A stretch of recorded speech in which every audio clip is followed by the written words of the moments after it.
ಈಗ bike taxi ಅಂತ ಮಾಡಿದ್ದೀರಲ್ಲ, ಅದನ್ನು ಪರ್ಮಿಷನ್ ಕೊಟ್ಟವ್ರು ಯಾರು? ಅದು ಟ್ಯಾಕ್ಸಿ ಅಂತ ಹೆಂಗೆ ಹೇಳ್ತೀರಾ? ಅದು ಓನ್ ಯೂಸ್ ವೆಹಿಕಲ್ಲು, ಅದು ಟ್ಯಾಕ್ಸಿ ಅಂತ ಹೆಂಗಾಗುತ್ತೆ? ಇವತ್ತು ನಮ್ಮದು ಟ್ರಾವೆಲ್ಸ್ ಇದೆ. ನನಗೆ ತಿಳಿದ ಮಟ್ಟಕ್ಕೆ ಟ್ರಾವೆಲ್ ಬಿಸ್ನೆಸ್ ಎಲ್ಲ ಕಚ್ಕೊತಾ ಇದೆ. ಏನು ಬಿಸ್ನೆಸ್ ಇಲ್ಲ, ಆಟೋದವ್ರಿಗೆ, ಟ್ಯಾಕ್ಸಿಯವ್ರಿಗೆ ಏನು ಬಿಸ್ನೆಸ್ ಇಲ್ಲ, ಬರೀ ಬೈಕ್ ಟ್ಯಾಕ್ಸಿ. ಯಾರು ಇದಕ್ಕಿಂತ ಲೈಸೆನ್ಸ್ ಕೊಟ್ಟವ್ರು ಯಾರು? ಅದು ಟ್ಯಾಕ್ಸಿ ಹೆಂಗಾಗುತ್ತೆ? ಹೀಗೆ ಆದರೆ RTOದವ್ರಿಗೆ ಭಾರೀ ಪ್ರಮಾಣದಲ್ಲಿ ನಷ್ಟ ಆಗುತ್ತೆ. ಯಾಕಂದರೆ ಈ ಬಿಸ್ನೆಸ್ಸೇ ಇಲ್ಲ ಅಂದಮೇಲೆ ಇವರು ಟ್ಯಾಕ್ಸ್ ಹೆಂಗೆ ಕಟ್ತಾರೆ?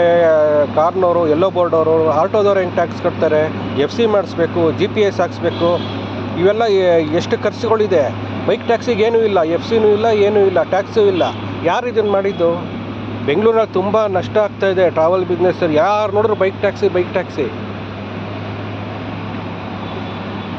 ಕೊನೆಗೆ ಪಬ್ಲಿಕ್ಕಿಗೂ ಒಂದಿನ ತೊಂದರೆ ಆಗುತ್ತೆ. ಒಂದಿನ ಆಟೋನೂ ಸಿಗೋಲ್ಲ, ಟ್ಯಾಕ್ಸಿನೂ ಸಿಗೋಲ್ಲ. ಯಾಕಂದರೆ ಬಿಸ್ನೆಸ್ಸೇ ಇಲ್ಲ, ನಮಗೆ ಎಲ್ಲ ಮುಚ್ಕೊಂಡು ಹೋಗ್ತಾ ಇದ್ದಾರೆ. ಈಗ ಯಾರು ನೋಡಿದ್ರು ಬೈಕ್ ಟ್ಯಾಕ್ಸಿ. ಅದು ಹೆಂಗೆ ಹೇಳ್ತೀರಾ ಟ್ಯಾಕ್ಸಿ ಅಂತ? ಹೆಂಗೆ ಹೇಳ್ತೀರಾ ವೈಟ್ ಬೋರ್ಡಲ್ಲಿ?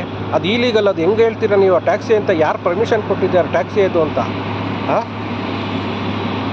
ಏನು ಯಾವ ಥರ ನಾವು ನೋಡ್ತಾ ಇದ್ದೀವಿ ಗೊತ್ತಾ? ಅನುಕೂಲವಾಗಿರೋರೆ ಈಗೆಲ್ಲ ಕೆಲಸಕ್ಕೆ ಹೋಗ್ತಾರೆ. MG ರೋಡಲ್ಲೋ ಇಲ್ಲ ಯಾವುದು ಈಗ ಒಂದು ಎಕ್ಸಾಂಪಲ್, ಬನಶಂಕರಿಯಿಂದ ವೈಟ್ಫೀಲ್ಡ್ಗೆ ಹೋಗ್ತಾನೆ. ಅವನು ಮೊಬೈಲ್ನ ಮುಂದೆ ಇಟ್ಕೊಂಡು ಅವ್ನು ಬೈಕ್ ನೋಡಬೇಕು. 2 lakh 2.5 lakh bike duty on ಮಾಡ್ಕೊಂಡು ಹೋಗ್ತಾರೆ.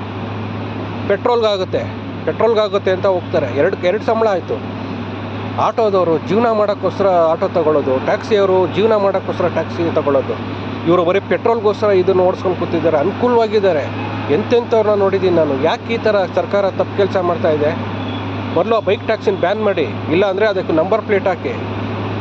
ಅದಕ್ಕೆ ಯಾರು ಕಷ್ಟದಲ್ಲಿ ಇರ್ತಾರೋ, ಅದಕ್ಕೆ ಕೆಲಸ ಇರಲ್ಲೋ ಅವ್ರು ದುಡಿಬೇಕು. ಎಲ್ಲ ಅನುಕೂಲವಾಗಿರೋರೆ ಅದನ್ನು ಆನ್ ಮಾಡ್ಕೊಂಡು ಹೋಗ್ತಾರೆ. ಯಾವುದೋ ಒಂದು ಬ್ಯಾಂಕ್ ಕೆಲಸಕ್ಕೆ ಹೋಗ್ತಾರೆ. ನಮ್ಮ ಮನೆ ಹತ್ರ ಒಂದು ಲೇಡಿ MG ರೋಡಲ್ಲಿ HDFC ಬ್ಯಾಂಕೋ ಯಾವುದೋ ಬ್ಯಾಂಕ್ ಗೊತ್ತಿಲ್ಲ, ಇಲ್ಲಿಂದ ರ್ಯಾಪಿಡ್ ಆನ್ ಮಾಡ್ಕೊತಾರೆ.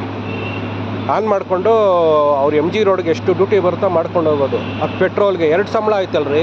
ಇವರೆಲ್ಲ ಏನು ಮಾಡಬೇಕು? ಆಟೋದವರು, ಟ್ಯಾಕ್ಸಿಯವರು ತುಂಬ ತಪ್ಪು ಕೆಲಸ ಮಾಡ್ರೆ. RTOದವರು, ಗೌರ್ಮೆಂಟ್ ತುಂಬ ತಪ್ಪು ಕೆಲಸ ಮಾಡ್ತಾಯಿದೆ. ಒಂದಿನ ಟ್ರಾವೆಲ್ಸ್ ಬಿಸ್ನೆಸ್ ಇರಲ್ಲ, ಒಂದಿನ RTOಗೆ ಭಾರೀ ಪ್ರಮಾಣದಲ್ಲಿ ನಷ್ಟ ಆಗುತ್ತೆ. ನೋಡ್ತಾರೆ ಇಲ್ಲ, ಅದನ್ನು ಬೈಕ್ ಟ್ಯಾಕ್ಸಿ ಅನ್ನೋದನ್ನು ಮಾಡಿ ಕರೆಕ್ಟಾಗಿ ಅದನ್ನು ಎಲ್ಲೋ ಬೋರ್ಡ್ ಮಾಡಿ.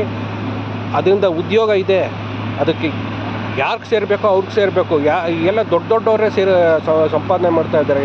ಅವರು ಹೋಗೋ ಕಡೆ ಡ್ಯೂಟಿ ಆನ್ ಮಾಡ್ಕೊಂಡು ಹೋಗೋದು. 2.5 ಲಕ್ಷ 3 ಲಕ್ಷ ಬೈಕಲ್ಲಿ ಅವರು ಬಡವರನ್ರಿ. ಅವರು ಸರ್ಕಾರ ಭಾರಿ ತಪ್ಪು ಕೆಲಸ ಮಾಡ್ತಾಯಿದೆ. ಕೊನೆಗೆ RTOದವ್ರಿಗೆ ನಷ್ಟ ಆಗೋದು.